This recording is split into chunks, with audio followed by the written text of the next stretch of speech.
Hermanos, buenos días. Les saludo en el nombre del Señor. Un domingo más con todos ustedes, gracias a la bendición del Señor. Hasta aquí Él nos ha cuidado y estamos agradecidos por eso. Quiero darles la bienvenida a todos nuestros hermanos presentes. Varias nacionalidades tenemos de Colombia, de Ecuador y de España naturalmente. Todos sean bienvenidos, de Brasil también es verdad. Así que les doy la bienvenida a todos los hermanos que están aquí presentes y a los que nos miran por internet también sean bienvenidos a este culto de alabanza y adoración a nuestro Salvador Señor Jesucristo. Dice la palabra de Dios, Dios es espíritu y los que le adoran en espíritu y en verdad es necesario que le adoren. ¿Quiénes dicen amén? Amén.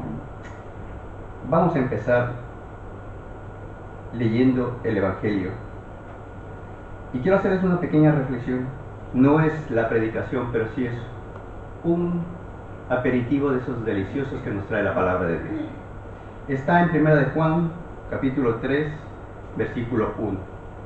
Les voy a leer. Dice: fíjese en qué gran amor nos ha dado el Padre, que nos llamen hijos de Dios, y lo somos. El mundo no nos conoce, precisamente porque no le conoció a Él. Privilegio que tenemos de que somos hechos hijos de Dios. Sintámonos y utilicemos esa posición privilegiada que es ser hijos de Dios. Dicho esto, vamos a pasar a tener este tiempo de alabanza y adoración. Para eso voy a invitar a nuestra hermana Elizabeth que se acerque y vamos a tener proyectados los coritos de las canciones con las que vamos a alabar a nuestro Señor Jesucristo.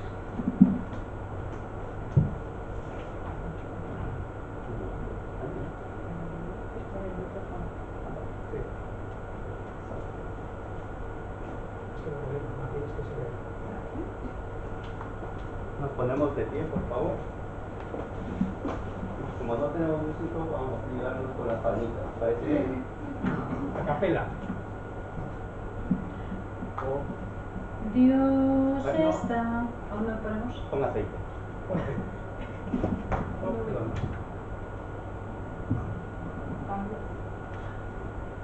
Es el 48, ¿no? Es que no veo ya aquí, se me imagino.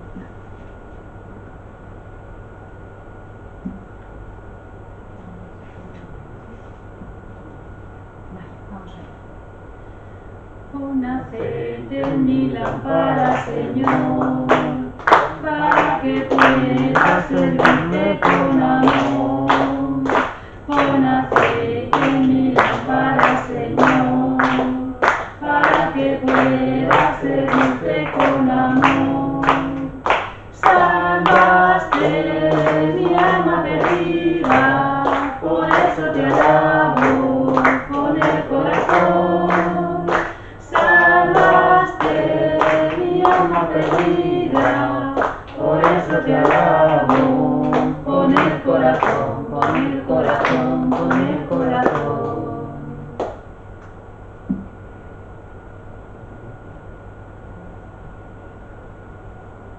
Dios está aquí. Dios está aquí. Qué precioso es, Él nos prometió. ¿Dónde están vosotros? Ay, este no me sale bien. Vamos a ver. Pero empecemos de nuevo. Dios. Dios está aquí, qué precioso es, Él nos prometió, ¿dónde están vosotros? Dios está aquí, qué precioso es, Él nos prometió, ¿dónde están vosotros? Quédate, Señor, quédate, Señor, quédate, Señor, en cada corazón. Quédate, Señor, quédate, Señor, quédate, Señor, aquí. Oh Cristo mío, haz de mi alma un altar para adorarte con devoción. Oh Cristo mío, haz de mi alma un altar para poder adorarte en todo corazón.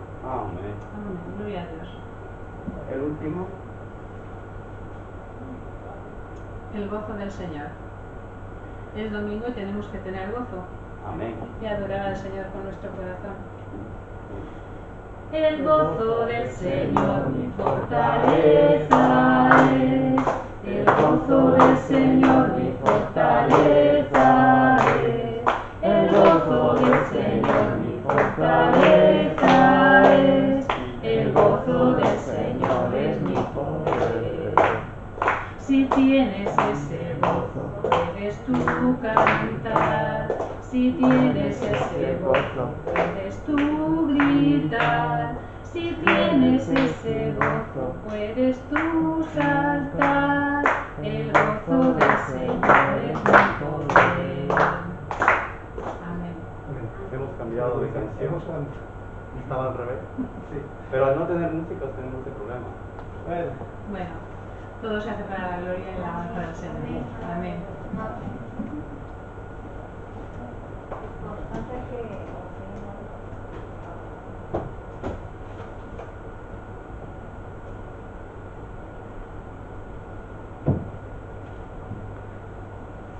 Como dice la hermana Elizabeth, el corazón es lo que cuenta. Nuestra actitud es la que cuenta muchísimo en estas situaciones. No debemos depender de un instrumento, de una persona que pueda venir a ayudarnos con la canción. La alabanza nace en el corazón, con sentimiento de gratitud, porque Él es grande, porque Él nos amó primero, porque Él nos ha cuidado. De ahí nace la alabanza. Pensemos y meditemos en lo que les acabo de decir, hermanos. Vamos a leer, no sé si todos tienen nuestro boletín.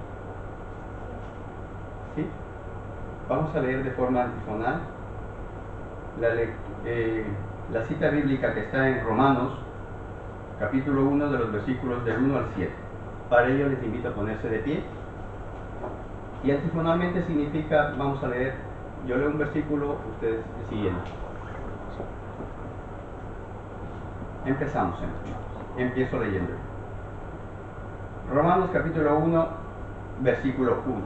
Pablo, siervo de Jesucristo, llamado a ser apóstol, apartado para el Evangelio de Dios. Que Él había prometido antes por sus profetas en las Santas Escrituras. Acerca de su Hijo, nuestro Señor Jesucristo, que era del linaje de David, según la carne. Que fue declarado Hijo de Dios con poder, según el Espíritu de Santidad, por la resurrección de entre los muertos. Y por quien recibimos la gracia y el apostolado para la obediencia a la fe en todas las naciones, por amor de su nombre. Entre las cuales estáis también vosotros, llamados a ser de Jesucristo. Todos, a todos los que estáis en Roma, amados de Dios, llamados a ser santos, gracia y paz a vosotros, de Dios nuestro Padre y del Señor Jesucristo. Amén. El día de hoy nos va a predicar nuestro hermano Pablo Mancebo, a quien voy a hacer la invitación para que venga hasta aquí.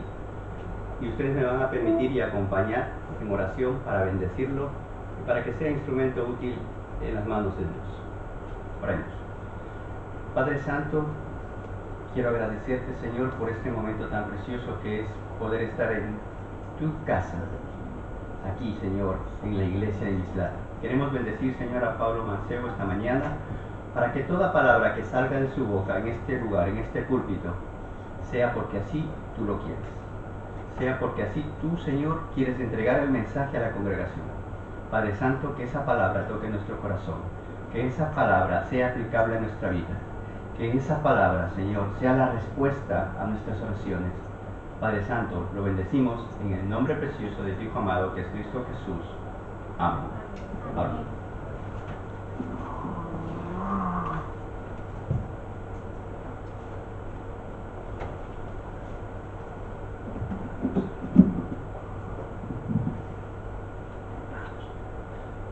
Nos quitamos la máscara aquí arriba, nosotros con la máscara puesta. Y como hay que hacer de todo, ya sabéis que yo solo suelo hacer nada más que las escuelas dominicales, pero las circunstancias obligan, así que empezaremos. Hoy vamos a... Podéis sentaros, ¿eh? Vale. Veo gente de pie, gente sentada. Vale. Hemos leído el principio de la carta, la salutación de la carta a los romanos por parte de Pablo. Y he fundado y he titulado la predicación de hoy, la iglesia fundada en la distancia. Corría el año 58 de nuestra era, cuando el judío Saulo de Tarso, conocido también por Pablo, tocayo mío, estaba en la ciudad de Corinto, posiblemente en la casa de Cayo, cuando dictaba esta carta a los romanos a su amanuense Tercio. Si queréis conocer todos los nombres, el capítulo 16 van todas las dedicaciones a todos los hermanos de la iglesia de Roma, entre cual Tercio escribe, y yo Tercio escribo esta carta, os saludo. Bueno, pues Roma era la capital del imperio y era una ciudad muy grande, y Pablo nunca había estado allí.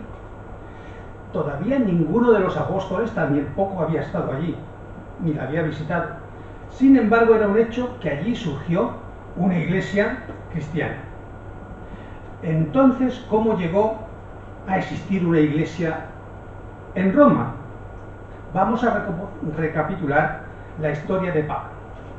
Pablo había viajado a través de gran parte del imperio romano de Oriente, ganando hombres y mujeres para Cristo, y como muchos viajaban a Roma desde los confines del imperio, ocurrió que llegó el momento en que hubo muchos creyentes en Roma, que conocían personalmente al apóstol Pablo, de lo que habían conocido antes de trasladarse a la capital del imperio. Ahora pues la pregunta es, ¿quiénes fueron los que se encontraron con Pablo en Corinto?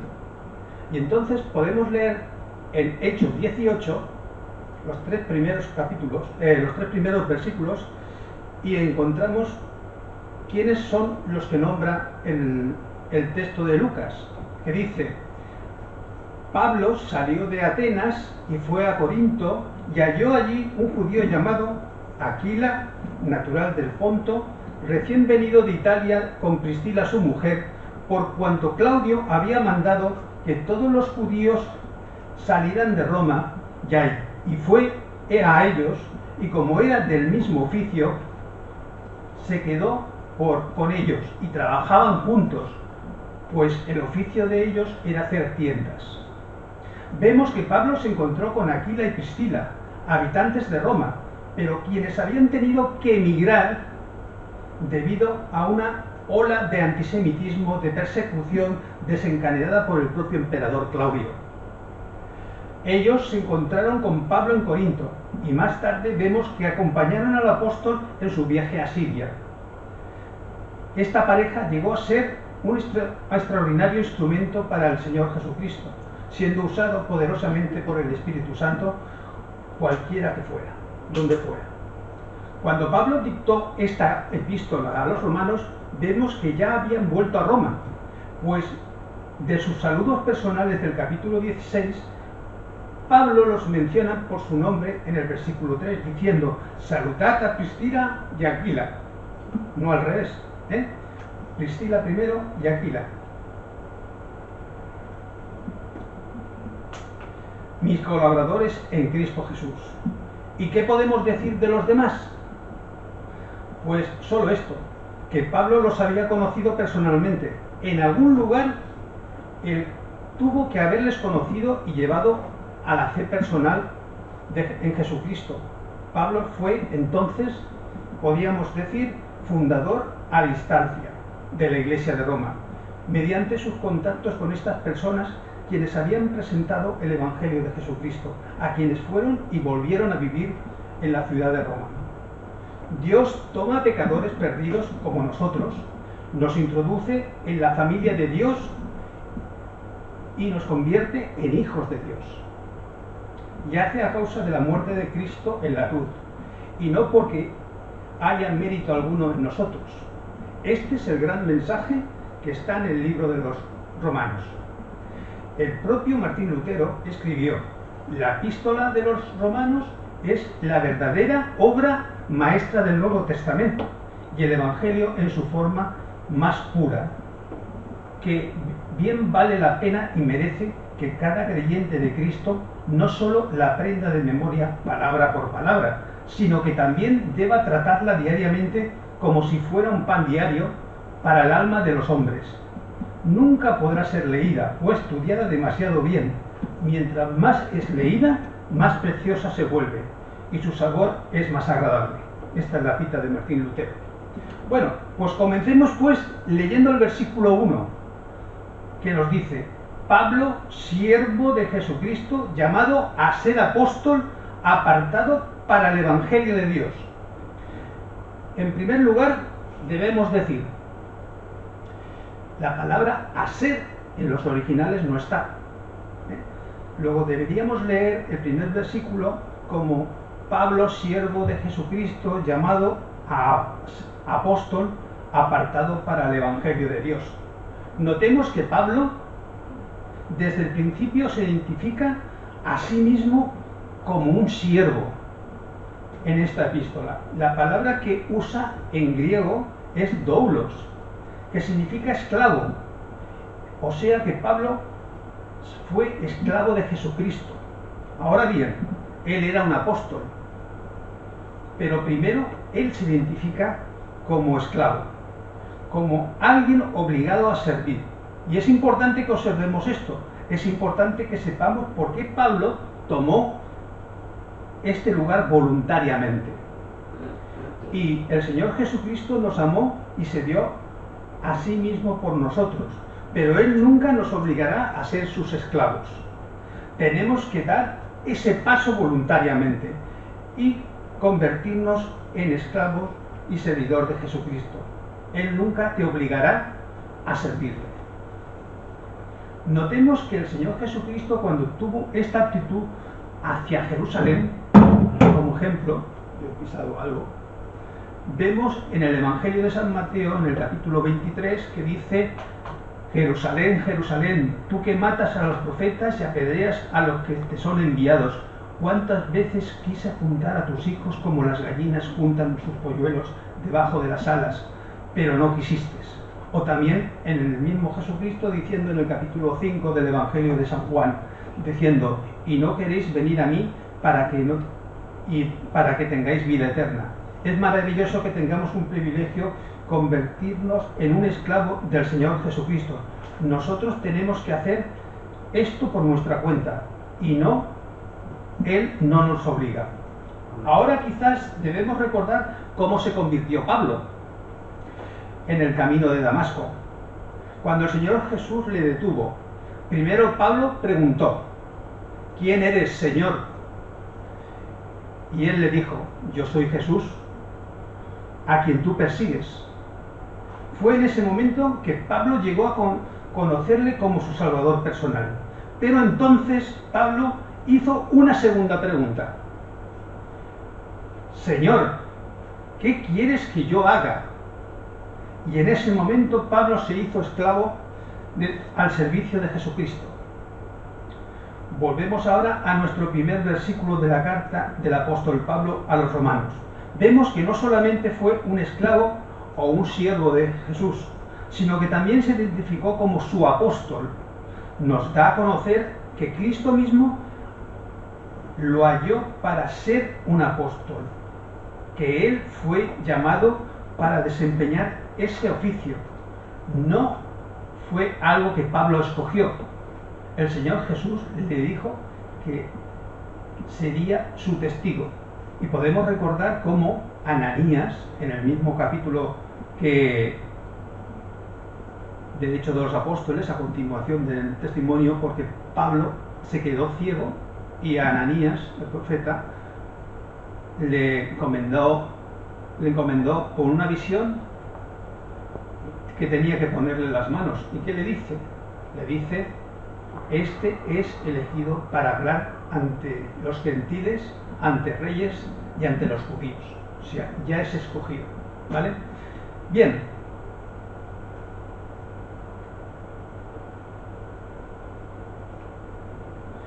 Pablo dijo ser un apóstol. ¿Qué significa que alguien ha sido enviado? La palabra se refiere a alguien elegido por el Señor Jesús para anunciar el Evangelio. Y tenía que haber sido testigo de Cristo resucitado. Y Pablo le vio y le dijo en su primera carta a los Corintios, capítulo 11, al último de todos, como un abortivo, me apareció a mí. O sea, lo más pequeño, lo más reducto, lo más... Y encontramos que ello Pablo hizo la pregunta retórica en 1 Corintios 9, que dice, no soy yo apóstol, no he visto a Jesús, el Señor nuestro, pero había otra marca que era un distintivo en un apóstol en aquellos tiempos.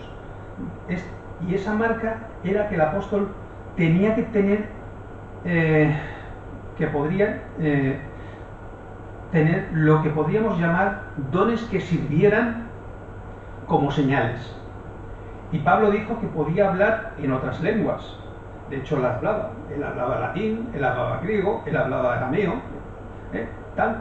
Pero de modo que creemos que ese don era, como dice el apóstol en 1 Corintios 14, dijo que el hablar en lenguas era una señal especial para los incrédulos. De modo que creemos que este don, por lo menos en parte, consistía en poder hablar y testificar de Cristo en su propio idioma. Porque, como he dicho, a los que conocían el griego, el latín o el hebreo, que Pablo hablaba normalmente. Otro don que Pablo tenía, que lo señalaba como apóstol, era el de sanidad. Pedro también tenía este don de sanidad. Y tanto Pedro como Pablo tenían también el don de levantar de los muertos. Pablo fue entonces un esclavo en el servicio de Jesucristo. Fue ya llamado un apóstol. Y ahora tenemos una tercera cosa que dice en cuanto a él. Dice aquí en el versículo 1 del capítulo 1 que hemos leído que Pablo fue apartado para el Evangelio de Dios. Pablo había sido apartado o separado para algo. No dice aquí que él estaba separado de algo, sino apartado para el Evangelio de Dios. No hay un significado negativo en la expresión, es una separación totalmente positiva para el Evangelio. Este Evangelio es de Dios, pues tuvo su origen en Dios y es algo que proviene de la mente de Dios. Volvamos a esta frase, apartado para el Evangelio. Pablo no indicó que había sido separado de alguna cosa, sino separado para algo. Y en otras palabras, la expresión apartado para tiene un significado maravilloso que deseamos explorar aquí. Tomemos como ejemplo la palabra matrimonio. En esta palabra significa unión de una forma más íntima. Esta palabra significa unión de una forma más íntima. En el capítulo 2 del libro de Génesis, en el versículo 24, dice que el matrimonio significa unión. Al mismo tiempo significa separación. Dice, el hombre dejará, o sea, se apartará de su padre y de su madre, pero también dice que se unirá a su mujer y que la unión será tan perfecta que la describe como será una sola carne, será como una sola persona. O sea que la palabra puede significar separar o bien unir. Pues bien, la palabra usada aquí por Pablo es la palabra apartado o separado. En tal caso, el apóstol Pablo, no hay duda alguna que él era un cristiano separado. Pero él estaba separado para algo.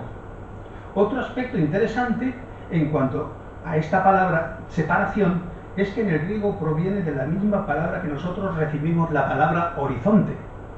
Hemos notado que cuando uno se sube a un avión, mientras más alto está, más extenso es el horizonte que se ve. Así también es maravilloso ser separado para Cristo, porque Él trae nuevos horizontes a la vida, horizontes sumamente amplios y extensos. Lo que queremos decir con esto, que el apóstol dijo que como en la carta a los Corintios, primera carta a los Corintios, en el capítulo 13, nos dice que cuando éramos niños nos comportábamos como niños, hablábamos como niños, razonábamos como niños, pero que cuando llegó a ser hombre dejó de lado lo que era propio de la infancia. Ahora viene Cristo Jesús, te separa para Él, y separarse para Cristo no quiere decir que te vuelvas un introvertido, ni que seas una persona de criterios estrechos y cerrados.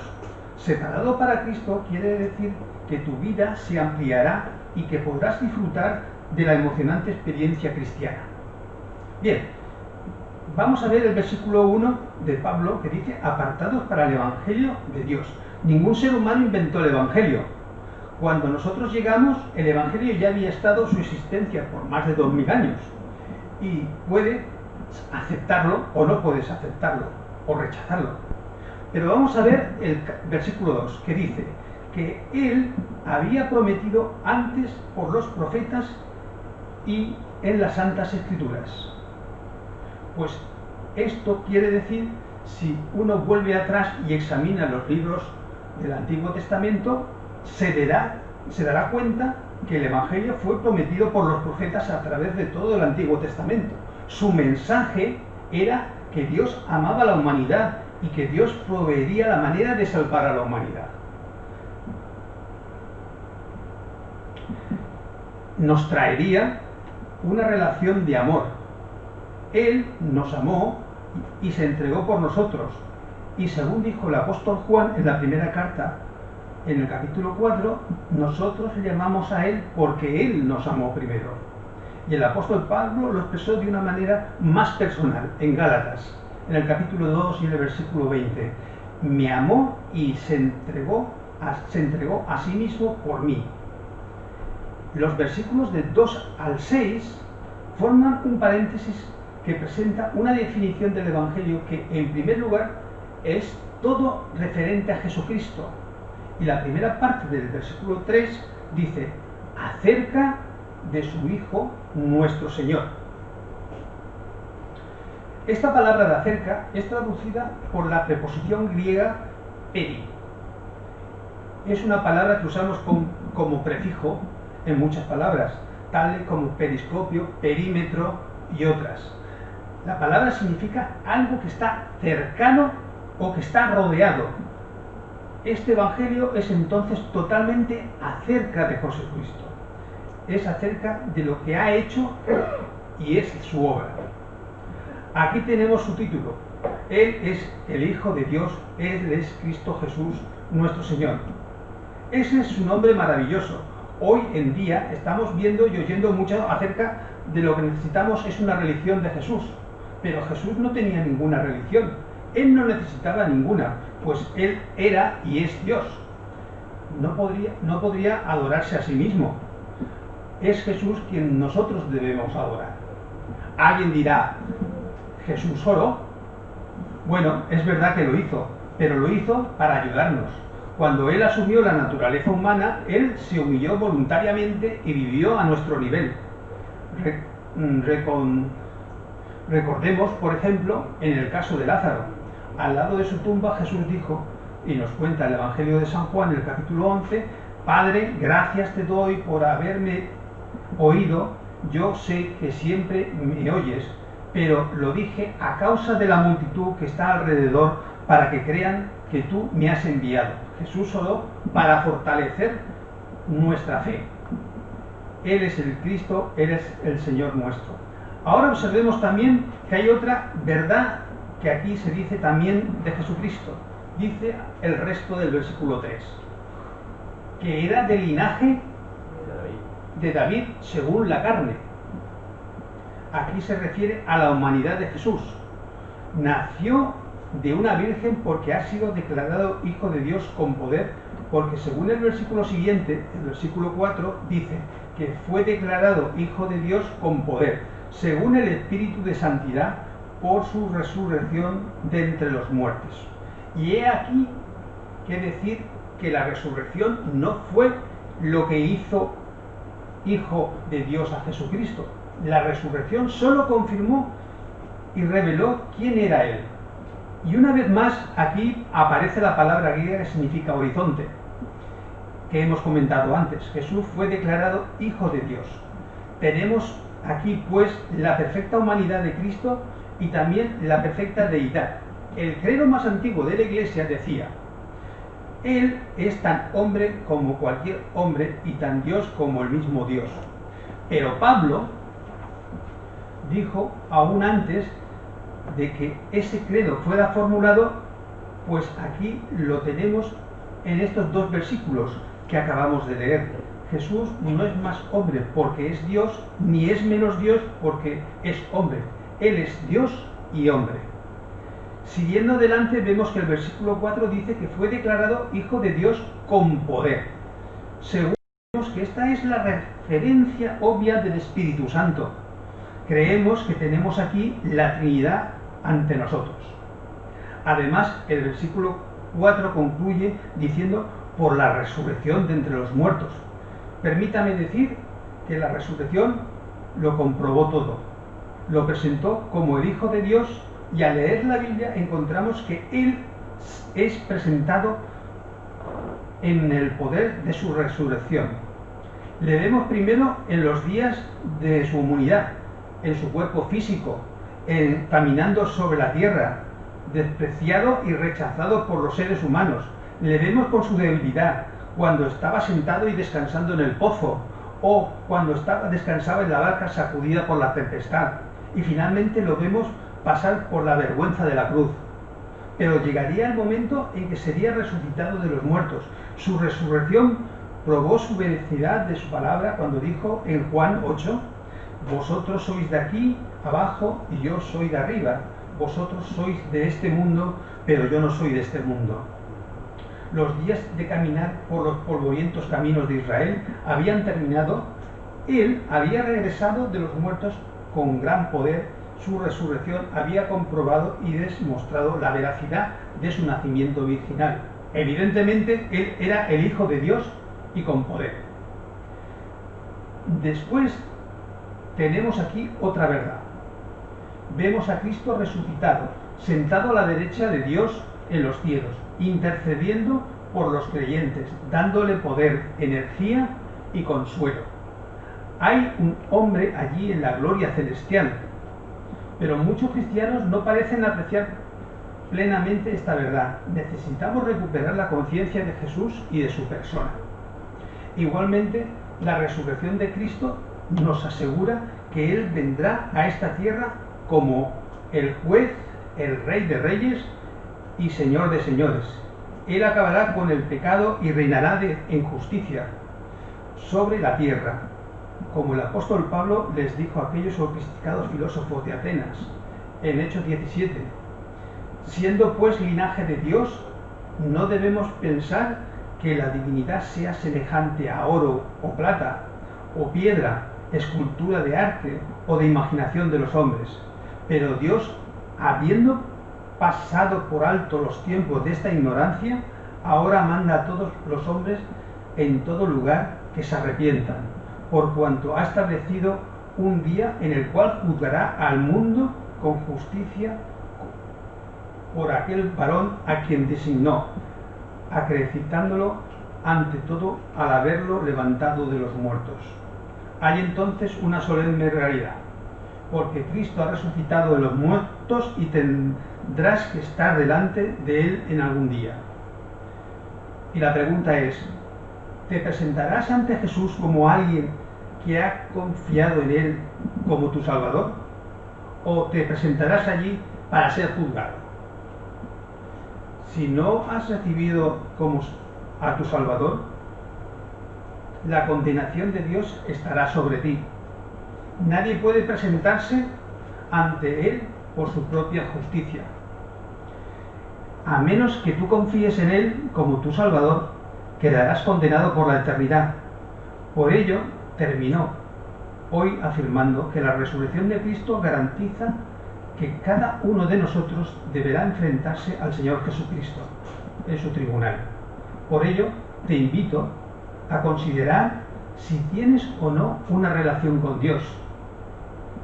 Porque como dijo el evangelista Juan, Dios no envió a su Hijo al mundo para condenar al mundo, sino para que el mundo sea salvo por él. Y el que no cree, que el que en él cree no sea condenado, pero el que no cree ya ha sido condenado porque no ha creído en el nombre de su Hijo Jesús. Amén. Vamos a orar por esta palabra. Señor Padre nuestro, te damos gracias por esta meditación sobre la primera carta de Pablo a los romanos, una iglesia que fue sin necesidad de presencia de los apóstoles y que tú la engrandeciste, Señor, como igual engrandecerás nuestra iglesia. En el nombre de Jesús. Amén.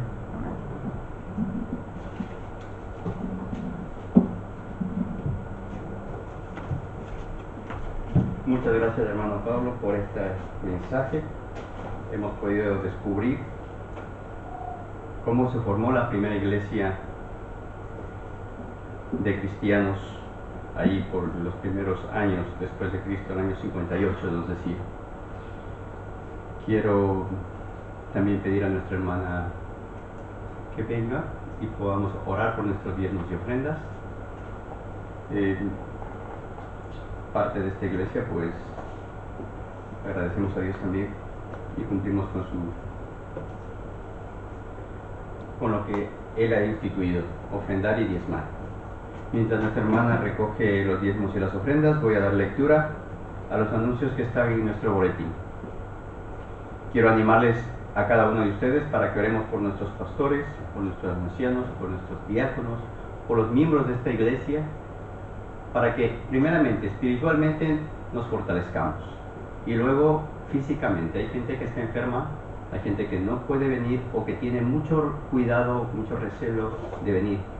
La intención es, gracias, me callo en este momento, entonces le voy a rogar que por favor ore por estas tierras. Padre bendito, te agradecemos por este día más de vida, Señor. Te agradecemos por la palabra que ha traído nuestro hermano Pablo. Gracias, Señor, por su palabra, por su esposa, su familia. Te damos gracias por cada una de las familias que estamos aquí y también por los que no han podido venir en este día. Padre Santo, bendito, cuida, guarda de ellos, al pastor Juan Carlos y su familia. Padre Santo, te damos gracias por los niños, los jóvenes. Te damos gracias por los que necesitan salud, Padre Santo, bendito, y gracias por todo. Te agradecemos por las ofrendas y diezmos, Señor bendito, en el nombre del Señor Jesús. Amén. Amén. Bueno, los anuncios continúan. El próximo 14 de noviembre tendremos el culto de ordenación del pastor. En las próximas semanas seguiremos ampliando este anuncio. También dice que los cultos, como este, son los domingos a las 12 horas y que por la tarde estará colgado en internet a través de YouTube. Hay que digitar Iglesia Bautista Mislat y ahí lo podremos ver. Animemos, compartamos esa situación y pues agradecemos a nuestro diácono Pablo Mancebo, que ha sido quien ha traído la palabra el día de hoy. De esta manera, después de la oración que vamos a realizar, estamos despedidos y con la confianza de que Dios nos vuelva a casa sanos y salvos, porque esa es la voluntad de Dios, cuidarnos y tenernos siempre en sus manos. Oremos. Padre Santo, te damos gracias, Señor, por este tiempo que hemos tenido de alabanza, tiempo de enseñanza, tiempo, Señor, de mensaje, tiempo, Señor, de encontrarnos contigo en este tu hogar, en esta casa de oración. Gracias, Padre Santo, y te rogamos que tú nos vuelvas a casa sanos y salvos. En el nombre precioso de Cristo Jesús. Amén. Amén. Amén.